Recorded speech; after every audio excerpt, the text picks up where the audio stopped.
Hi అండి, అందరికి నమస్కారం అండి. అందరు ఎలా ఉన్నారండి? ఆంధ్రప్రదేశ్ రాష్ట్ర వ్యాప్తంగా ఉన్నటువంటి ప్రభుత్వ ఉద్యోగులకు పిఆర్సీ పైన ఒక ముఖ్యమైన అప్డేట్ అయితే రావడం జరిగిందనమాట. మనకు ఏపీ ప్రభుత్వం నుంచి దానికి సంబంధించి పూర్తి ఇన్ఫర్మేషన్ అనేది ఈ వీడియోలో వెళ్ళి తెలుసుకున్నామండి. ముందే వీడియో చూసిన ప్రతి ఒక్కరు కూడా వీడియో తప్పకుండా లైక్ చేయండి. చాలా మంది వీడియో ఇస్తున్నారు కానీ సబ్స్క్రైబ్ అయితే చేసుకోవాలండి. దయచేసి సబ్స్క్రైబ్ చేసుకోండి, సపోర్ట్ చేయండి. తోటి మిత్రులందరూ కూడా వీడియోని షేర్ చేయండి. వివరాలకు కనుక వెళ్ళినట్లయితే పిఆర్సీని తక్షణమే నియమించాలి.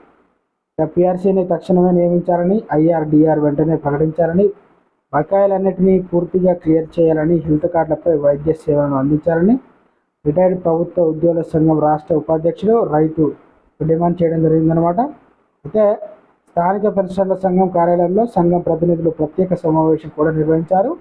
సందర్భంగా ఆయన మాట్లాడుతూ రాష్ట్ర వ్యాప్తంగా రిటైర్డ్ ఉద్యోగులకు సమస్యలకు సంబంధించి ఆందోళన కార్యక్రమాలు ఈ నెల 17న చేపడుతున్నట్టు తెలిపారు. నిరసన కార్యక్రమానికి రాష్ట్ర సంఘం అధ్యక్షులు అదే కాకుండా జనరల్ సెక్రటరీ జిల్లా స్థాయి సమావేశం నిర్వహించడం జరిగిందనమాట. సమావేశంలో సంఘం నాయకులు వీళ్ళందరూ కూడా పాల్గొన్నారనమాట. దీనిలో రావాల్సిన పిఆర్సీ ఏదైతే ఉందో నెల 17న చేపట్టబోతున్నట్టు కూడా చెప్పడం జరిగిందనమాట. పిఆర్సీ త్వరలోనే రాబోతుందా లేకుంటే వైసీపీ ప్రభుత్వం చేయనున్నట్లు ఇంతకుముందు ఏ విధంగా చేసిందో అదే విధంగా ఈ ప్రభుత్వం కూడా చేయబోతుందా అనేది తెలిసి ఉన్నదనమాట.